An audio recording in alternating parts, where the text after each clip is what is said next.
nós temos uma estrutura, essa mais clarinha, azul mais clarinha, que é o cérebro racional, que deveria, sob todas as formas, controlar os demais. Só que isso não acontece, né? As reações emocionais, as reações mais primitivas, ancestrais nossas, têm uma velocidade às vezes maior do que a capacidade de pensar e de controlar, né? que tem no cérebro mais recente, no cérebro mais sofisticado. Por isso que nós nos irritamos e dizemos horrores para uma pessoa sem pensar, né? Todo mundo é assim, não tem ninguém aqui que consegue ficar com raiva certinho, dizer as palavras certas, né? Todo mundo, quando se irrita, explode, depois se arrepende, né? Na verdade, esse complexo, essa parte emocional, ela é preponderante, ela nos influencia muito mais do que a gente pensa. Isso que vocês estão vendo aí são as imagens faciais das emoções básicas, né? Lá em cima vocês estão vendo não preciso dizer o que cada um está sentindo, vocês sabem, né? E se mostrar essas imagens para qualquer tribo de Roraima, lá dos Yanomami, ou qualquer tribo da Oceania, eles vão dizer exatamente o que essas pessoas estão sentindo. Isso é um padrão, nós nascemos com esse padrão de comportamento emocional. Nós não aprendemos, nós nascemos com ele. É um padrão de sobrevivência. No mundo primitivo, para sobreviver, se o ser humano não... E são padrões de reação muito rápida, né? No mundo primitivo, se nós não reagíssemos com raiva muito rapidamente, ou reagíssemos com medo muito rapidamente, os animais nos comeriam, os predadores nos destruiriam. Então, se desenvolveu um padrão de reação emocional que é de sobrevivência. Vocês imaginam no mundo primitivo, o sujeito com um porrete lá para pegar um coelhinho, de repente dá de cara com um tigre. Aí, se ele parar para pensar, o tigre comeu, né? Nós descendemos daqueles que não pararam para pensar, daqueles que atacaram o tigre e fugiram do tigre sem pensar, né? Comandados por uma reação profundamente emocional, né? Então isso comanda a vida da gente mais do que a gente pensa. A gente está conversando aqui, mas a gente está tendo reações emocionais também. O mesmo texto lido com emoção tem um significado muito diferente para as pessoas do que lido sem nenhuma emoção, sem nenhuma mudança na entonação da voz, né? A emoção se manifesta numa estrutura pré-verbal. É pela expressão do rosto, pelo tom da voz e pela postura corporal.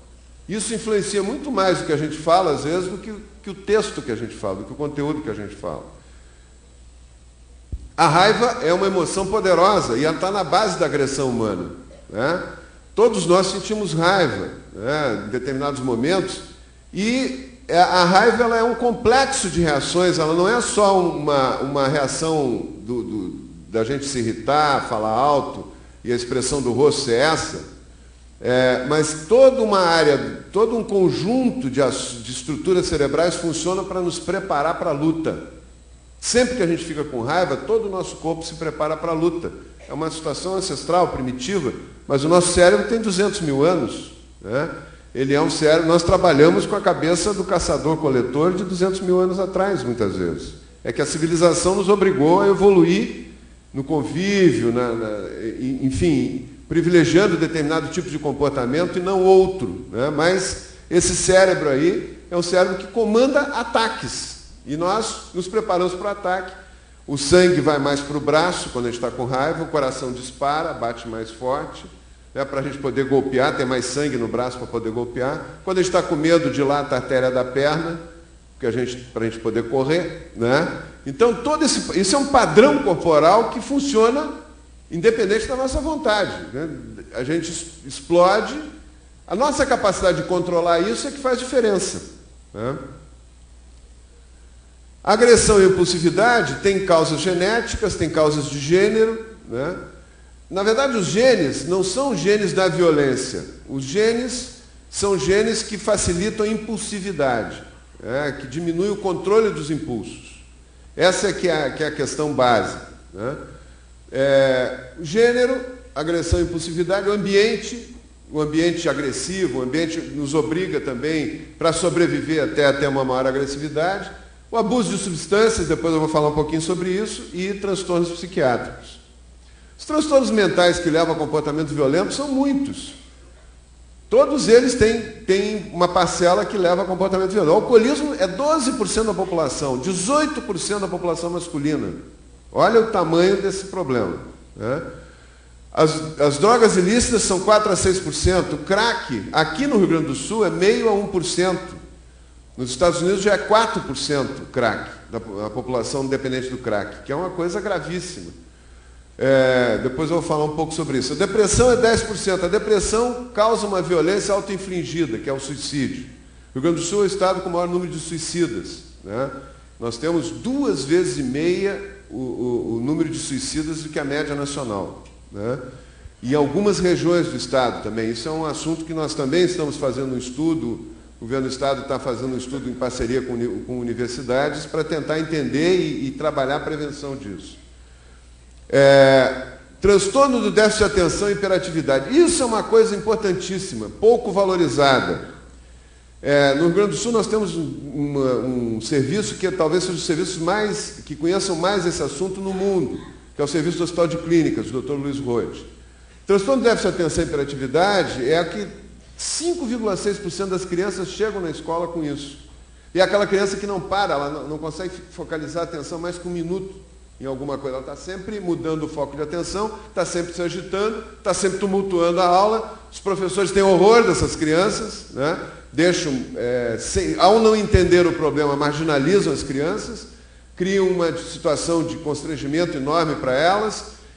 Os coleguinhas também não gostam, porque ela atrapalha os coleguinhas na hora que eles precisam prestar atenção, focalizar a atenção. E elas se marginalizam naturalmente, essas crianças. Se elas não forem tratadas, se o problema delas não for entendido, elas se marginalizam. Elas são mais de 60% das crianças que se evadem da escola. Quando nós falamos de educação, nós temos que entender isso. Mais de 60% das crianças que se evadem da escola, ainda no ensino fundamental, têm transtorno de déficit de atenção e hiperatividade sem tratamento. Isso é tratável. É tratável e controlável, né? A pessoa leva uma vida normal se ela se tratar, se ela se controlar. Mas quando o professor não percebe isso, a família também não sabe, o grupo de convívio não sabe, essa criança é marginalizada. Mais da metade dos meninos de rua tem esse problema, não tratado, né? E mais da metade dos meninos que usam droga, que usam crack, tem esse problema também, né? Quanto mais cedo usa a droga, mais é encontrado esse tipo de diagnóstico. A esquizofrenia, 1%, alguns casos apresentam algum tipo de agressividade, transtorno desafiador de oposição, transtorno de conduta.